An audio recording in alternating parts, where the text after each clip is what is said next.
Hello and welcome to Achievers Hive. This is the third part of Chapter 1 Psychology of Class 11 CBSE. तो अब तक हमने 2 videos discuss किए हैं जिनमें हमने लगभग 5 to 6 टॉपिक्स कवर किए हैं.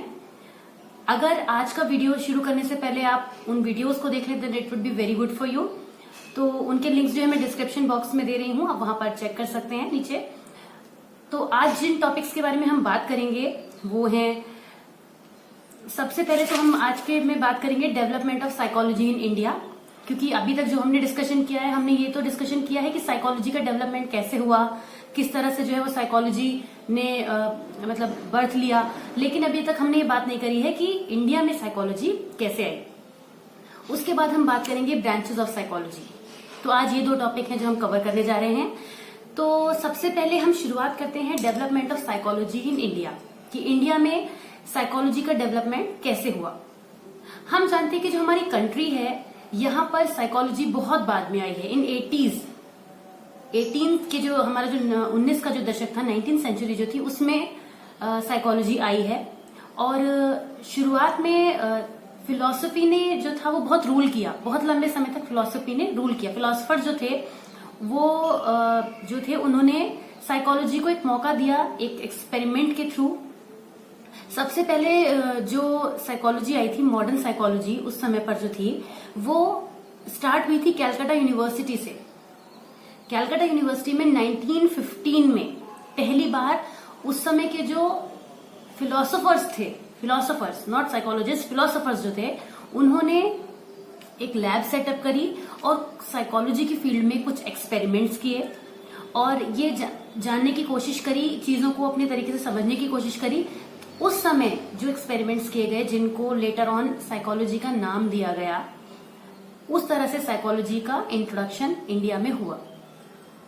हमारे कुछ फिलोसोफर्स ही थे जो वेस्टर्न कल्चर के साइकोलॉजिस्ट से बहुत ज्यादा इन्फ्लुएंस्ड हुए, जिनमें से सबसे पहला नाम जो है वो विलियम वुंड का आता है. इनसे जो इंस्पायर हुए, उन्होंने इस इंडिया में साइकोलॉजी की फील्ड में वर्क करना स्टार्ट करा. तो जो शुरुआत हुई है वो 1915 में हुई है. ये आप एज अ पॉइंट भी नोट करके रख सकते हैं अपने पास कि इंडिया में जो साइकोलॉजी की स्टार्टिंग हुई है वो 1915 में हुई है, जब कैलकाटा यूनिवर्सिटी में एक लैब सेटअप की गई और जहां पर कुछ एक्सपेरिमेंट्स करे गए. इसके बाद कैलकाटा यूनिवर्सिटी ने अपना पहला डिपार्टमेंट भी स्टार्ट करा. ठीक उसके 1 साल बाद यानी 1916 में कैलकाटा यूनिवर्सिटी ने साइकोलॉजी का डिपार्टमेंट स्टैब्लिश किया और उन्हें कुछ सक्सेस भी मिली. कुछ इस तरीके की चीजें जो उन्होंने करी साइकोलॉजी में, तो उन्हें उसमें काफी सक्सेस मिली और फिर उन्हें धीरे धीरे ये भी लगा तो कि अप्लाइड साइकोलॉजी की फील्ड में भी वर्क किया जाना चाहिए. तो थोड़े समय के बाद, उसमें थोड़ा सा वक्त तो लगा, लेकिन 1938 में अप्लाइड साइकोलॉजी का डिपार्टमेंट भी कैलकाटा यूनिवर्सिटी में स्टैब्लिश किया गया. इसके बाद डॉक्टर एन एन गुप्ता जो थे, उन्होंने इसमें बहुत ज्यादा वर्क किया. उनका जो था बहुत कंट्रीब्यूशन इसमें रहा. वो वेस्टर्न, देखिए जितने भी हमारे इंडियन फिलोसोफर्स थे जो कि साइकोलॉजी में वर्क करने लगे, then later on they turn out to be psychologist. ये जो सभी थे, ये लोग सभी वेस्टर्न साइकोलॉजी से इन्फ्लुएंस्ड थे. तो कोई ना कोई साइकोलॉजी जिसके बारे में हमने पढ़ा है, हर तरीके की साइकोलॉजी के बारे में जो था, मतलब हर किसी के एक साइकोलॉजिस्ट ने, इंडियन साइकोलॉजिस्ट ने उसको पिक किया और उसके एक्सपेरिमेंट्स इंडिया में स्टार्ट करे. जब धीरे धीरे वो सक्सेसफुल होने लगे तो इस तरीके से साइकोलॉजी इंडिया में धीरे धीरे अपने पैर जमाने लगी. इसके अलावा 1922 में प्रोफेसर जी बोस जो थे, उन्होंने इंडिया में इंडियन साइको एनालिटिकल एसोसिएशन का स्टैब्लिशमेंट भी किया. इस तरह से उन्होंने भी अपने साइकोलॉजी में कंट्रीब्यूशन दिया. और मैसूर और पटना में साइकोलॉजी की टीचिंग और रिसर्च पर वर्क जो है वो स्टार्ट हुआ. ये काफी लंबे अंतराल के बाद जो है वो चीज बाहर निकल कर आई. पहले केवल उस पर एक्सपेरिमेंट्स होते थे, बट पर्टिकुलर साइकोलॉजी में इंटरेस्ट इतना ज्यादा नहीं था. लेकिन जब उसकी स्टडी, उस पर रिसर्चेस करने के जो मौके आने लगे, ये स्टार्टिंग हुई university of Mysore and Patna से. इसके बाद हम बात करते हैं कि 1986 में इंडियन साइकोलॉजिस्ट दुर्गानंद सिन्हा जी जो थे, उन्होंने अपनी एक बुक दी साइकोलॉजी में, psychology in a third world country, the Indian experiences. इस बुक में उन्होंने साइकोलॉजी को 4 फेजेस में बांटा कि किस तरह से साइकोलॉजी जो है वो इंडिया में आई। तो वो 4 फेजेस कौन कौन से हैं जो साइकोलॉजी से रिलेटेड है। देखिए, जो सबसे पहला फेज जो उन्होंने दिया वो था टिल इंडिपेंडेंस, यानी जब हमारी कंट्री इंडिपेंडेंट हुई है उससे पहले जो हमारी कंट्री थी उस पर ही वेस्टर्न कल्चर का सबसे ज्यादा इफेक्ट था। तो साइकोलॉजी कैसे इंडियन हो सकती थी, यानी कि जो उस ड्यूरेशन में साइकोलॉजी थी वो सबसे ज्यादा वेस्टर्न कल्चर से इन्फ्लुएंस्ड थी और उसके ही मेथड्स को, उन्हीं तरीकों को फॉलो किया जाता था। कुछ भी नया अपनी तरफ से जो है उसमें नहीं दिया गया। जो उस समय की जो साइकोलॉजी थी वो बहुत ज्यादा कंट्री में तो हमारी जरूर आ गई थी, लेकिन उस पर जो पूरा इम्प्रेशन था वो वेस्टर्न कल्चर का ही था। तो उसके बाद 1960s तक जो रहा वो सेकंड फेज रहा साइकोलॉजी का सेकंड फेज रहा। इस ड्यूरेशन में साइकोलॉजी के टाइप्स को डिफाइन करना स्टार्ट किया गया और वेस्टर्न से इंडियन की तरफ ये बढ़ने लगी। इस ड्यूरेशन में जो साइकोलॉजी आई है वो वेस्टर्न से इंडियन की तरफ बढ़ने लगी। इंडियन वैल्यूज को कंसिडर करते हुए साइकोलॉजी में इंट्रोड्यूस किया गया। इसके बाद जो थर्ड फेज आया वो था टिल 1970s, जो 70s के अराउंड का जो टाइम था वो जो था थर्ड फेज था। इस समय पर जो साइकोलॉजिस्ट थे वो बहुत ज्यादा वर्क कर रहे थे कि इंडियन सोशल कल्चर को कैसे कनेक्ट किया जाए साइकोलॉजी में। और उस समय पर जो था, उस समय पे साइकोलॉजी को मन का विज्ञान कहा जाता था, मनोविज्ञान को मन का विज्ञान कहा जाता था। तो उस टाइम पर जो था उसको मन से कनेक्ट किया गया। अभी वो वाला टाइम नहीं आया था जब साइकोलॉजी को माइंड और बिहेवियर की साइंस के फॉर्म में क्लियर करा जाए। तो इस तरह से जो साइकोलॉजी थी वो 4 फेजेस में बटी। और उसके बाद 1986 में जब ये बुक आई है तब से लेकर अब जो हमारे फेज चल रहा है, that is fourth phase psychology का, उसमें साइकोलॉजी को ह्यूमन माइंड और ब्रेन की स्टडी का साइंस कहा जाता है। और अब जो करंट साइकोलॉजी है वो बहुत ज्यादा एडवांस्ड है। साइकोलॉजी की स्टडी करने के बाद न्यूरो की फील्ड में न्यूरो सर्जन जो आ रहे हैं, न्यूरो साइकोलॉजिस्ट आ रहे हैं, कॉग्निटिव साइकोलॉजिस्ट आ रहे हैं, बायो साइकोलॉजिस्ट आ रहे हैं। ये तो एक अलग चीज हो जाएगी कि टाइप्स ऑफ हम साइकोलॉजी की जब हम बात करेंगे किस फील्ड में वर्क करती है वो चीज हो जाएगी। लेकिन अभी भी इसकी यहाँ पे रिक्वायरमेंट है कि जो साइकोलॉजी है वो इतने सारे एरियाज को कवर कर रही है कि साइकोलॉजी को कनेक्ट करना बहुत ज्यादा जरूरी हो गया है। आप देखिए आईटी सेक्टर में जो है वो साइकोलॉजी की रिक्वायरमेंट रहती है, साइकोलॉजिस्ट की रिक्वायरमेंट रहती है। जिस तरह के एनवायरमेंट में हम आज के एरा में जी रहे हैं वहां पर स्ट्रेस, भाग दौड़, इस तरह की लाइफ है जहां पर हमें साइकोलॉजी के अकॉर्डिंग करना होता है। स्कूल्स में जो है वो साइकोलॉजी का बहुत ज्यादा यूज होता है, टीचिंग में बहुत ज्यादा यूज होता है कि आपको टीचिंग ही बच्चों की साइकोलॉजी को समझते हुए करनी है। तो साइकोलॉजी बहुत ज्यादा एक्सपेंड हुई है इन दी इट्स फोर्थ स्टेज, जो कि जिसमें हम अभी फिलहाल चल रहे हैं। और इस तरह से धीरे धीरे जो है वो साइकोलॉजी आई है। लेकिन हाँ, इस समय जो है साइकोलॉजी अपने अच्छे खासे कह सकते हैं कि पीक पॉइंट पर है और आगे जब ये जाएगी तो इसकी बहुत ज्यादा रिक्वायरमेंट और डिमांड होगी। इसके बाद हम डिस्कशन करेंगे branches of psychology. Branches of psychology में सबसे पहले जो ब्रांच है जिसके बारे में हम बात करने जा रहे हैं that is cognitive psychology. What is cognitive psychology? Cognition word से कॉग्निटिव साइकोलॉजी का जो है वो ओरिजिनेशन हुआ है। और कॉग्निशन जो टर्म है वो हमारे ब्रेन से कनेक्टेड है। वो सारी एक्टिविटीज जो ह्यूमन ब्रेन में होती हैं, ह्यूमन ब्रेन की हेल्प से होती हैं, माइंड के थ्रू होती हैं, वो सारी कॉग्निशन के अंदर आती हैं। और जब हम उन एक्टिविटीज पर साइकोलॉजी का यूज करते हैं तो वो बन जाती है कॉग्निटिव साइकोलॉजी। देखिए, attention, perception, memory, reasoning, problem solving, thinking, memorising something, remembering, बहुत सारी ऐसी एक्टिविटीज हैं जो ह्यूमन माइंड से कनेक्टेड होती हैं। और माइंड की कनेक्टिविटी के बिना वो चीजें नहीं हो सकती। जैसे लर्निंग, आपको याद करने के लिए अपने माइंड को जो है वर्किंग मोड में लाना पड़ता है। तो ये सब एक्टिविटीज करते हुए जब हम साइकोलॉजी का यूज करते हैं तो वहां पर जो टर्म आती है that is called cognitive psychology. Next इस सीरीज में जो हम बात करेंगे वो है biological psychology. This is the relation between behaviour and physical appearance. Human की जो फिजिकल सिस्टम है, जो हमारी ह्यूमन बॉडी है, हमारे ऑर्गन्स हैं, उन सबका ब्रेन से क्या कनेक्शन है, ये हम बायोलॉजिकल साइकोलॉजी में पढ़ते हैं। हम इसे पढ़ते भी हैं और लेटर ऑन हम इसे इम्प्लीमेंट भी करते हैं।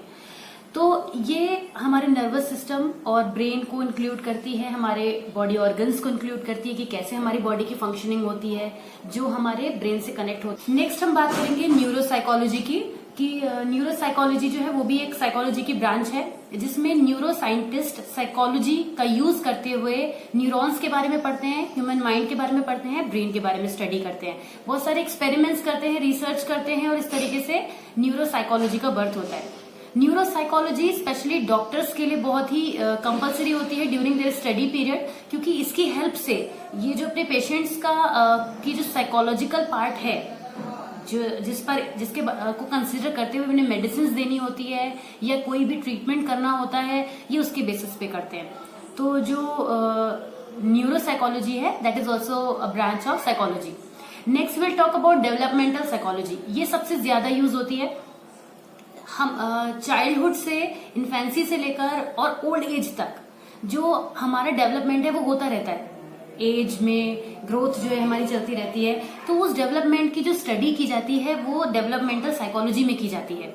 कि जो जेंडर के बारे में जो हम पढ़ते हैं या हमारे डेवलपमेंट में जेंडर का क्या रोल है, हमारे डेवलपमेंट में जो भी फैक्टर्स हमें इन्फ्लुएंस करते हैं, जो भी फैक्टर हमें अफेक्ट करते हैं, इन सब की डिटेल में जो स्टडी है वो डेवलपमेंटल साइकोलॉजी में पढ़ी जाती है। डेवलपमेंटल साइकोलॉजी है जो सबसे ज्यादा यूज होती है वो एजुकेशन की फील्ड में यूज होती है, क्योंकि वहां पर चाइल्डहुड वाला पार्ट है। चाइल्डहुड से लेकर उसके बाद एडोलसेंस की एज में जो है हमें क्या क्या चीजों पे ध्यान देना होता है कि किस तरह से जो है वो बच्चे का डेवलपमेंट अच्छे से हो सके, उस चीज पर बहुत ज्यादा ध्यान दिया जाता है।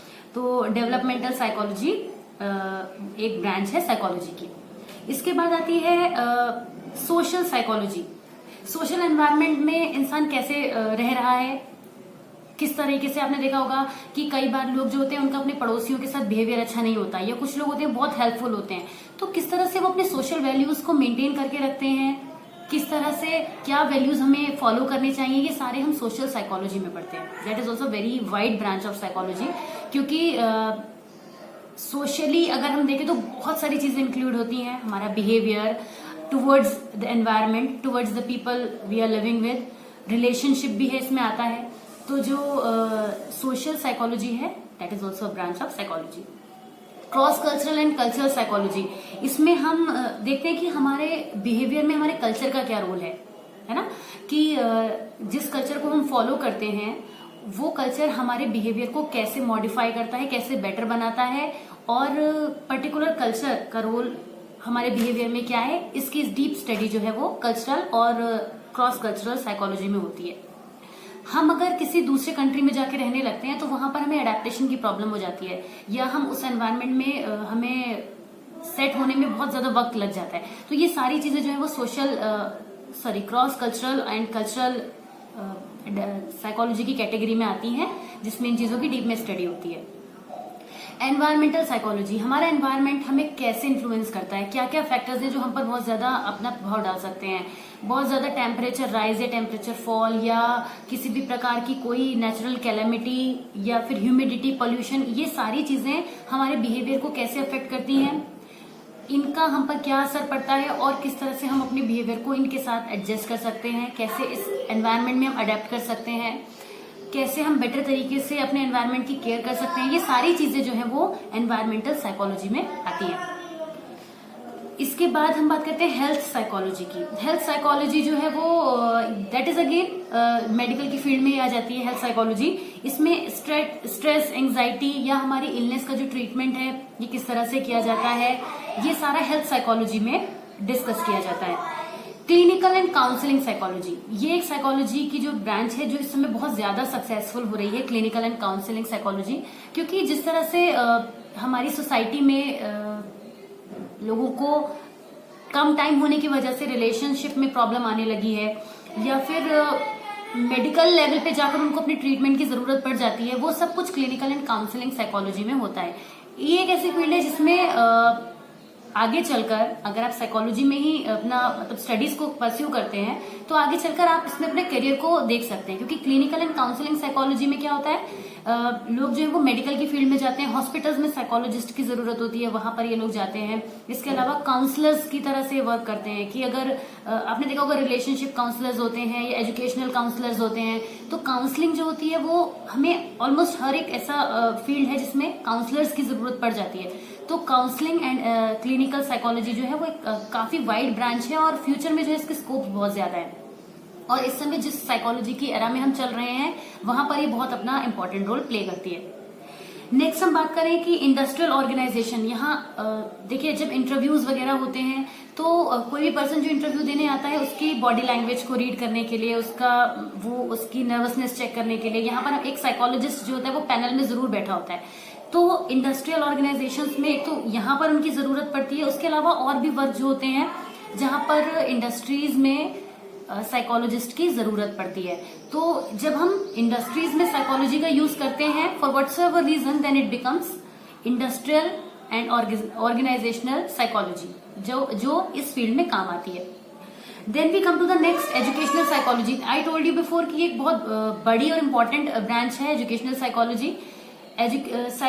टीचर्स जब हम बनते हैं, टीचिंग की फील्ड में जब हम आते हैं तो साइकोलॉजी को बहुत ही वाइड तरीके से पढ़ाया जाता है, समझाया जाता है कि आपको कैसे स्टूडेंट्स के साथ डील करना है, इंडिविजुअल डिफरेंसेस को कैसे ध्यान में रखना है, हर बच्चे के माइंड लेवल को समझते हुए आपको क्लास में जाना है। आपको ये कंसीडर नहीं करना है कि कोई बच्चा क्लास में बहुत इंटेलिजेंट है तो बस अब उसके लेवल से चलना है, या कोई बच्चा बहुत स्लो है तो हम पढ़ाते हुए बहुत स्लो हो जाए। सारी चीजों को, सारे फैक्टर्स को ध्यान में रखते हुए एजुकेशनल साइकोलॉजी जो है वो बहुत इंपॉर्टेंट रोल प्ले करती है ना। For a teacher it is a must important thing. तो एजुकेशनल साइकोलॉजी अपने आप में बहुत बड़ी फील्ड है। जो भी रिसर्चेज होती हैं वो एजुकेशनल साइकोलॉजी की फील्ड में आती हैं। एजुकेशन से रिलेटेड सारी रिसर्च, एजुकेशन की फील्ड में होने वाले नए कोई भी बुक लिखी जाती है वहां पर साइकोलॉजिस्ट की जरूरत होती है। कोई भी नया जो है सिलेबस बनाया जाता है, कोई नया प्रोजेक्ट आता है एजुकेशन में, तो यहाँ सभी इस फील्ड में जो है वो एजुकेशनल साइकोलॉजी की जरूरत रहती है। स्पोर्ट्स साइकोलॉजी में क्या होता है कि जो भी हमारे स्पोर्ट्समैन हैं उनकी फिटनेस का ध्यान रखने के लिए किस तरह से उनको और बेटर किया जा सकता है, उनको एनकरेजमेंट कैसे दिया जाए, उनको कैसे एनकरेज किया जाए कि वो अच्छा खेलें, या उनके अंदर वो फीलिंग कैसे डेवलप की जाए कि वो स्पोर्ट्समैनशिप उनके अंदर बनी रहे।